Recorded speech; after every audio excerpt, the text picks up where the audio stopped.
Welcome to Education Unveiled. I am Professor Wooten, and welcome to episode 3, which is standardized testing. Money, money, money. Must be funny. In a rich man's world, yes it is, but it ain't a great thing. And we need to get rid of it in education because it is causing so much trouble. So many problems, and so many kids are having stress and anxiety and not getting anything out of it, let alone the teachers. So let's start with the news in two. This week's big scandal in education is at the University of California. All of their campuses have a strike of the non-tenure professors. So we're talking adjunct faculty, graduate assistants who teach, anyone who is not a tenured full-time professor has gone on strike for better wages, and quite frankly, they deserve it. They are an example of someone like me, someone who has earned their master's degree and is more than capable of teaching, yet they pay us crap. And it's because they can get away with it. So the fact that these teachers are striking is, to me, amazing. I think it's great because most teachers are not unionized in terms of college instructors. And so for them to get together, organize, stand up and say, we're not going to take it anymore is amazing. And the thing that kills me about the article is they interviewed all these students saying, well, how are we going to finish our semester? Maybe those tenured professors who make six figures might actually have to, I don't know, teach a class, maybe help with grading, instead of spending all their time researching, which accomplishes virtually nothing.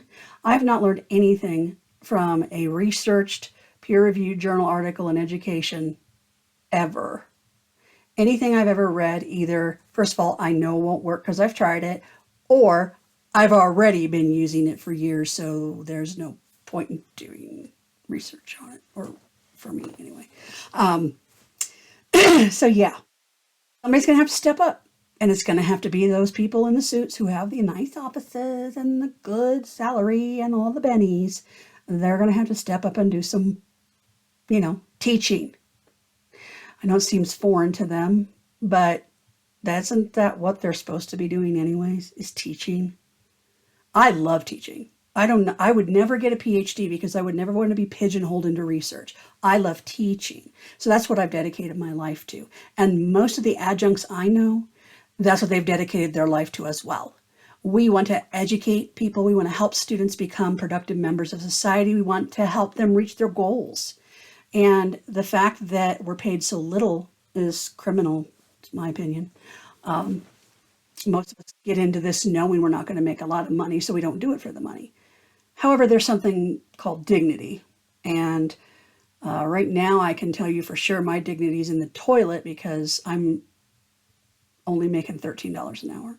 And I can do better working down the street at a McDonald's, sitting in a drive-thru. So it's kind of pathetic. But yeah, that's what's going on. So let's talk about today's topic. We're going to be discussing standardized testing, the gigantic government boondoggle that it is, and what its purpose is and what people really think about it and where does the money go. Okay? So let's start with what is the stated purpose of standardized testing.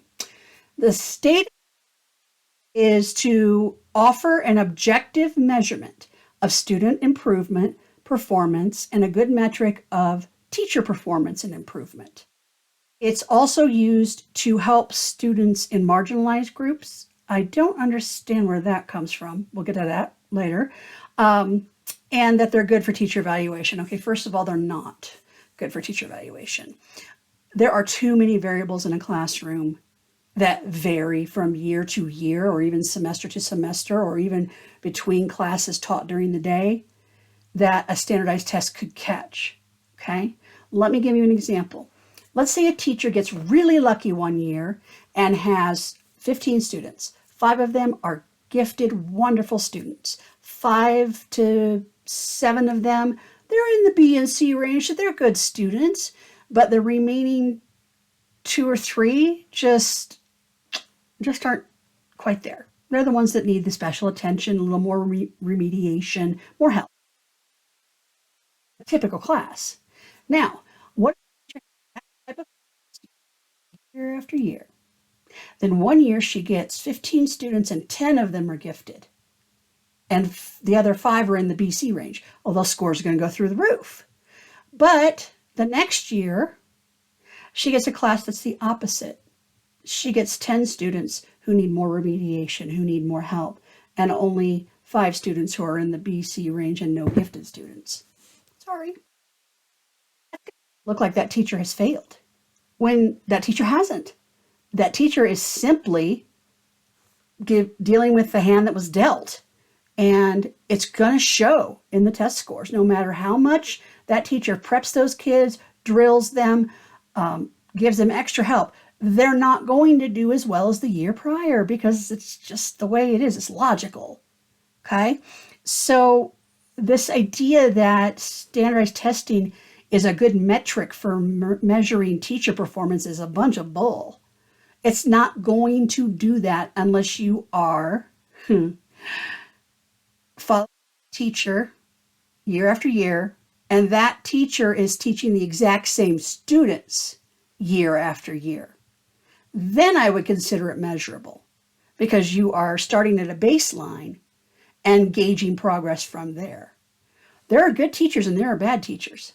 And if a student has a good teacher, bad teacher, good teacher, that third good teacher's not going to have as easy as a time because they had a bad the students had the bad teacher the year prior. So there are so many things that are out of teacher control that it is ridiculous to gauge teacher performance based on standardized scores. It's just ridiculous. What do educators really think? Well, I think y'all know what I think. But if you ask educators, they'll tell you standardized testing doesn't tell you who's achieving more or who's learning more or who's doing better. It tells you who's good at taking tests. Okay, so let's think about this. I have 3 college degrees, very successfully completed those degrees. Okay, you know what? That's all right because nobody's perfect in this world. But I did very, very well in college. You wouldn't have known it from my entrance exams, which were standardized tests. I did horrible because I have test anxiety. I will labor over an answer that I don't automatically know, and I will let it slow me down. I will let it affect my mood. I'll let it affect I'm watching the clock, and then once I realize I've taken too much time, I have to hurry to get the rest of it done, and then I'm just panicked. I just don't do well in a test-taking situation, okay? There are millions of kids in this country who are in the same boat as me. They're not good test takers. However, if you gave them a project to work on where they could apply their knowledge, oh, they'd blow you away. They would absolutely blow you away because everyone learns differently. And I really noticed that in the high school class I taught last year, where I grouped certain people together because of their learning styles. It made it easier for them to learn if they were learning with group members whose brains kind of worked the same way. And if I wanted to have a really good discussion, I would group together people in 3s and 4s that all had different learning styles, because that gives you the advantage of collaborating with people who think differently than you. So people together in a standardized form, and there's times when you really shouldn't do that. And any decent teacher knows that. Okay? And they will work through it accordingly. And standardized tests, when it comes to the students, they're influenced a lot by outside factors. What if you have a student who comes from a home that has a low socioeconomic demographic, okay? Maybe they don't always get breakfast. How are you going to take a 4-hour, 5-hour exam if you're hungry? You're not going to do well, because when we're hungry, our minds cannot function properly. We cannot concentrate. We simply don't have the energy to do it. Okay, what if you have kids that have, well, like what I have, test anxiety? What if a kid has a home life that's chaotic and they never sleep?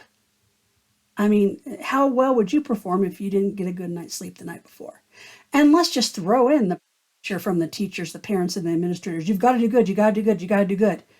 Okay, that makes me feel much more calm. Thank you for that. It doesn't work. Tests only show what students are good at taking tests. That is it. It is not a fair measurement of teacher performance. It is not a fair evaluation of students in general. And it is certainly not a fair evaluation of students who might have outside factors that severely limit their ability to perform well on these tests. So why are we doing them? Well, it's all about money. Okay, so we're at the money, money, money, money part. Okay? And when we're talking about the Federal Department of Education, schools get approximately 8% of their budget from the federal government. Okay. If you're an administrator and you can't cut 8% from your budget to leave room for your kids not to have to take standardized testing, what kind of administrator are you? Anybody should be able to do that. Okay. Testing costs this country 1.7 billion, that's billion dollars a year. Let me see what I could do with that money if I wasn't spending it on testing. What could I do with it? You know? While schools don't have to administer these tests, if they don't, they're not eligible for this funding, this extra 8% of funding. But you can replace that in multiple ways. First of all, we give the administrators a pay cut. They don't need to make six figures. I'm sorry, they do not. I don't care if they have an MBA. That's just a master's degree. I have a master's degree. I don't make six figures. You know? So let's start with that. Let's start with cutting down the number of administrators. How many do you really need?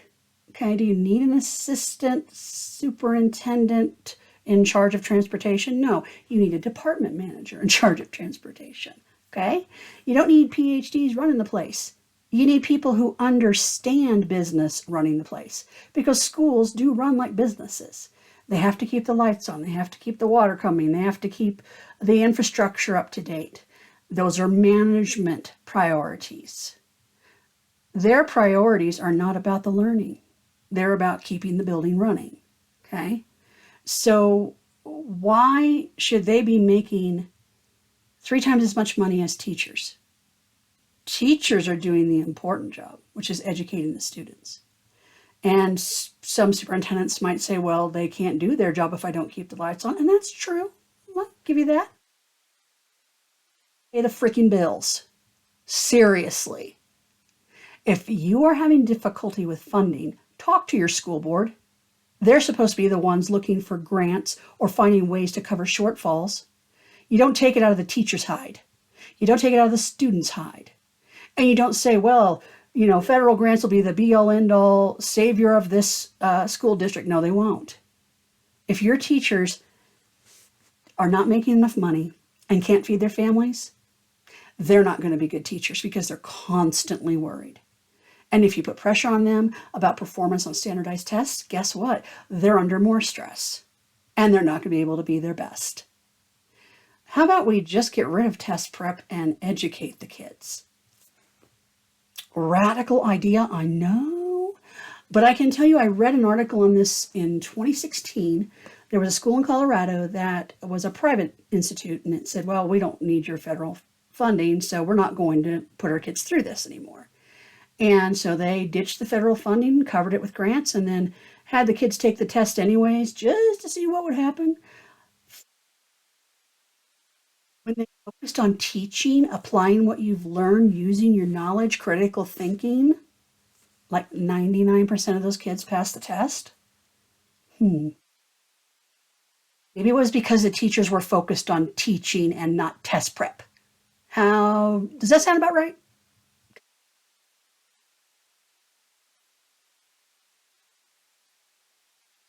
Particular topic really frustrates the crap out of me. And, as an educator, you start to see what works and what doesn't. And I can tell you for a fact that standardized testing doesn't do anything. All it does is cost a bunch of money, you know? Plus, if you think about it, I had a whiteboard so I could show you the visual. I did this when I was running for state superintendent in 2016. The money goes from your pocket to taxes. Taxes go to the state. The state sends their portion to the federal government. The DOE, a lot of it for just bureaucracy, and then they're in charge of determining where the rest of it goes. So, testing, can that money come back to your school? Does that make sense? And the federal DOE doesn't do jack, as far as I'm concerned.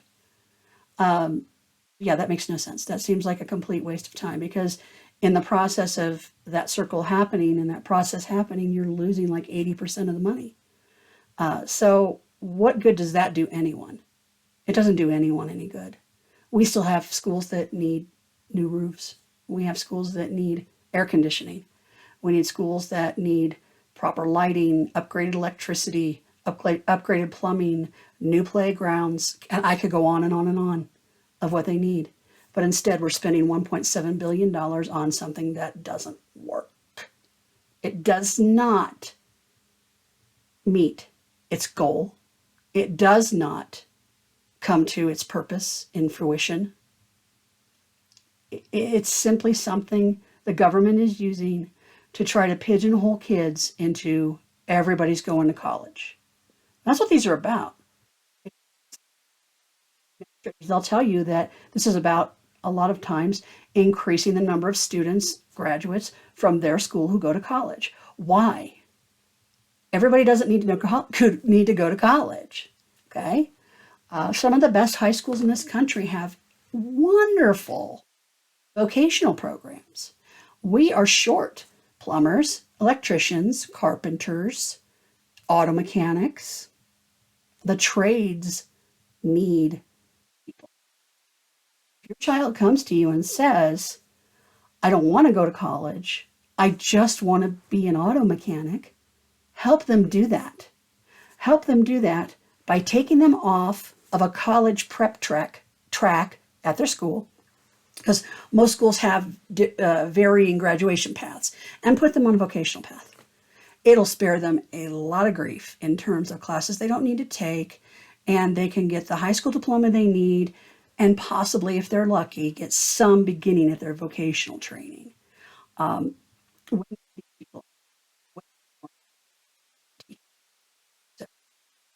Sometimes when teachers leave the profession, sometimes they'll pick up a trade.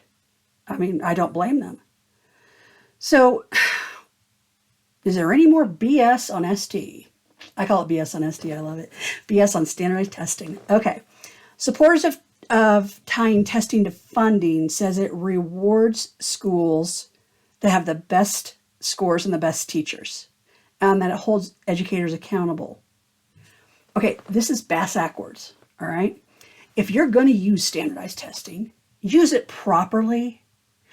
If you think it really identifies those schools that are failing, that's where the money should go.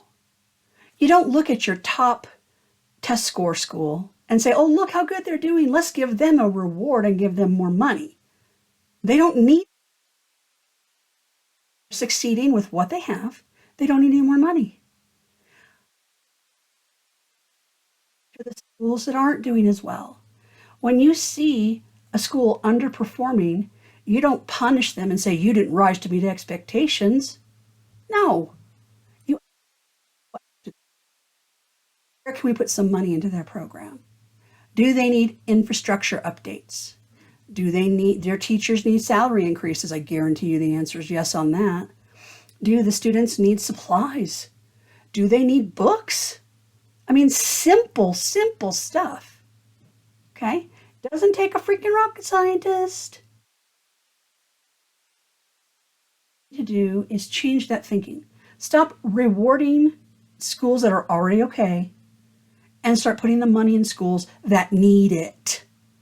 Rather than push those schools and say, if you don't get your act together in 5 years, we're going to shut you down. Well, what happens to the kids then? They get bussed over an hour away, maybe sometimes, and they get into a school that may be better than their original school, maybe not. And either way, they're probably behind because they haven't had what they needed to learn. They haven't had what they needed to succeed. And the fact that our government is willing to keep money from those schools rather than give it is atrocious. I'm disgusted by that. Put the money where it needs to go.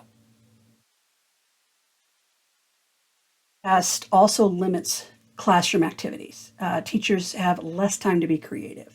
Okay, for example, in English, I had my 10th grade students who were going to be doing standardized testing. I had them together in groups and perform an excerpt from a play. This was for a literature class. Why did I have them do that? Well, first of all, it teaches them to work as a team. It gets them into the depth of the play because it's not just about reading the line. It's about acting and performing the line and understanding the underlying emotions and how things affect each other and, how to be a good presenter, how to appear as a good speaker. So many things.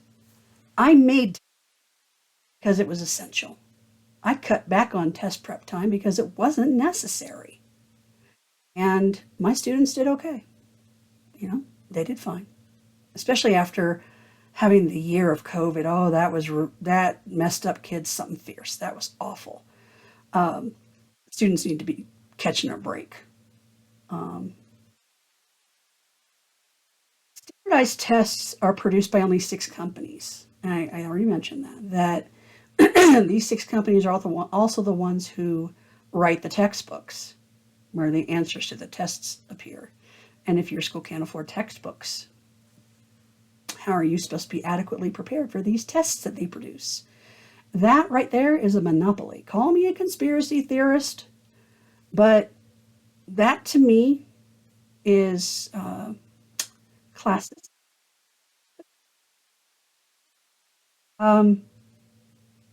If a school district can't afford those books, how are they going to pass the test?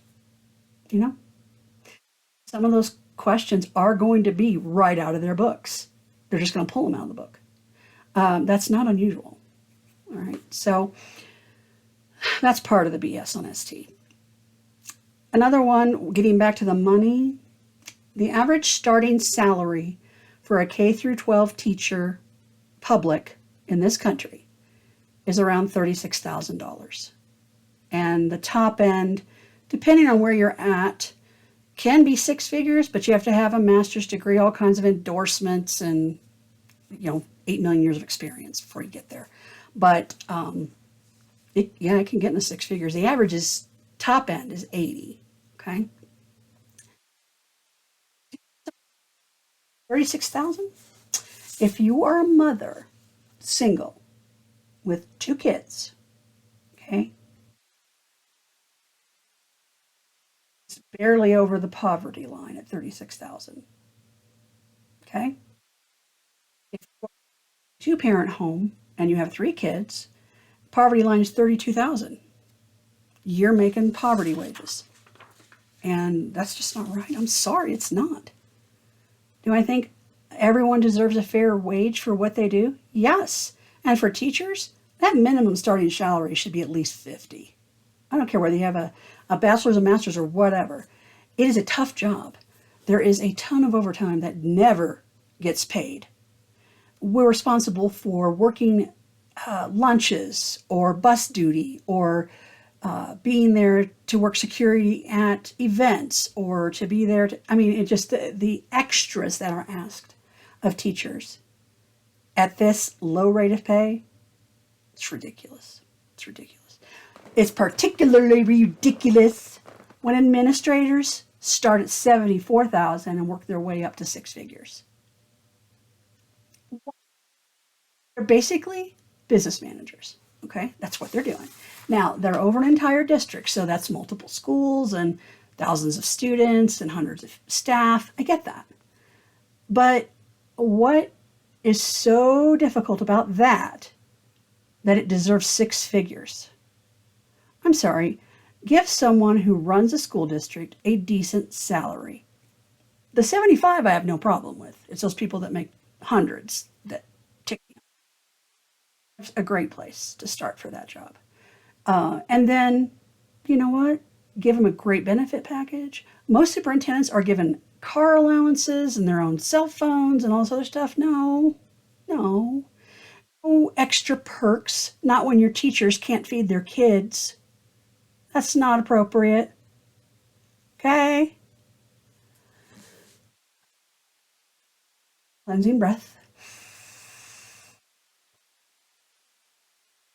It's really easy to get angry about this stuff when you've been a teacher as long as I have, because you see how the structure of the educational system favors administration over the people who are doing the most important job, which is the actual education of the students.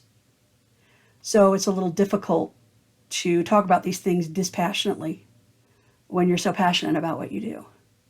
And you ask any teacher, they'll tell you standardized testing doesn't accomplish anything, just a big waste of money. Let's use that money where it'll do some good. All right, so our next episode is going to be on technology and education. I saw an article, I almost made it the news of the week, but I didn't because I wanted to add it next week, but AI that can do your homework for you.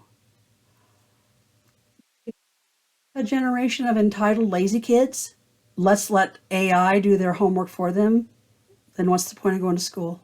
You're not going to learn anything. Homework is essential. So when I saw that, I thought, oh, it is the end of the world as we know it. And I hope that I die before these people are in charge of me, because they will not take good care of me. They won't even know what the heck they're doing.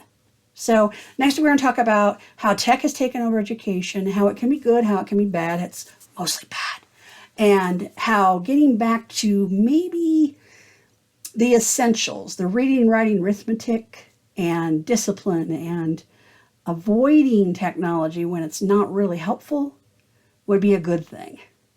So I hope you join us next week. And I am Professor Dawn Wooten, praying that you have a wonderful week, a wonderful day, a wonderful hour, a wonderful minute, whatever it is you're doing, and that you will come back and join us again for episode 4 of Education Unveiled.